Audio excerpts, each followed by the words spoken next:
구독, 좋아요는 요렇게에게 큰 힘이 됩니다. 이번 동영상은 진승이 왜 실패한 왕이 되었는지 따져보겠습니다. 진승은 진나라의 폭정에 백성들이 느끼는 고통을 파고 들어가 공개한 점에서 민심을 꿰뚫어보는 능력이 있었습니다. 어양으로 가느냐 마느냐 선택의 기로에서 동기를 선택한 것을 보면 결단력도 보입니다. 자초를 사칭하여 세력을 키웠다는 점에서는 선전선동의 정치꾼 감각도 있습니다.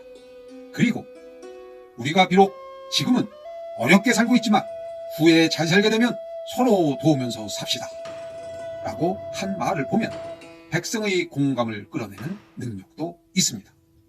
그런데 왕이 된 지 6개월 만에 부하에게 암살당하고 자신이 세운 장초국은 망했습니다. 누구 책임인가요? 당연히 진승 책임이죠. 무엇이 문제인가요?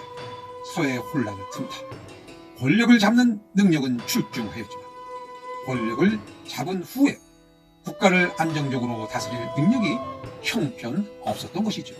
본인의 능력이 부족하면 능력 있는 인재를 적재적소에 임명하면 그나마 국가를 관리할 수 있겠지만 편향적으로 부적절한 인사를 계속 중용하니 나라가 안 망하면 이상한 것이지요. 진승의 인사관리 문제점을 감사관 임명에서 따져보겠습니다. 진승은 주관과 호무를 감사 최고 책임자에 임명하여 감사하게 하였습니다.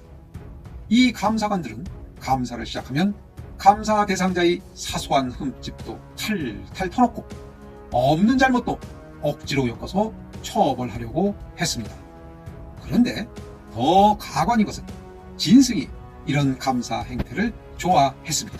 감사관은 진승의 신임을 얻으려다 보니 감사는 점점 잔인해졌습니다. 감사관은 승전하고 돌아온 장수들의 실수나 사소한 잘못까지도 낱낱이 감사하고 추궁했습니다. 공과를 함께 보아야 한다는 공정은 개나 져버렸나요? 장수들은 전쟁에서 승리를 위한 노력보다는 감사관의 감사를 걱정해야 하는 처지가 되었습니다.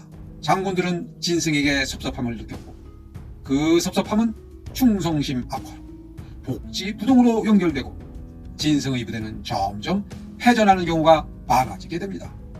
이렇게 전세가 기우는 상황에서 진승의 마부가 진승의 목을 잘라 진나라에 바친 겁니다. 결국 무능한 권력자와 사람에게 충성하는 못난 감사관이 의기투합해서 만들어낸 부패 정치가 혁명으로 만든 장초국을 6개월 만에 망하게 했습니다. 그러면 나라를 부강하게 하고 국민을 잘 살게 하는 감사관은 어떤 자세로 일해야 하나요? 주관과 호무와 완전히 반대로 하면 되겠지요. 핵심을 요약하면 감사관은 사람에 충성하지 않고 종합적이고 균형 잡힌 감각을 갖고 권력, 외압, 회유에서 독립하여 국가와 국민을 위해 일해야 합니다. 그런 인물이 있나요? 최재형 전 감사원장이면 어떤가요? 2018년 1월 24대 감사원장 취임식에서 최재형 감사원장은 국가 최고 감사기구로서 국민의 신뢰를 얻기 위해 무엇보다 감사원의 정치적 중립성과 직무상의 독립성을 지켜내야 합니다. 라고 강조했습니다. 최 전 감사원장이 감사원의 역할을 이렇게 비유했습니다. 외부의 압력이나 회유에 순치된 감사원은 맛을 잃은 소금과 같다 라고요. 또한 검은 것은 검다고 흰 것은 희다고 말할 수 있어야 한다. 검은 것을 검다고 분명히 말하지 않는다면 그것은 검은 것을 희다고 하는 것과 다를 바 없다 라고요.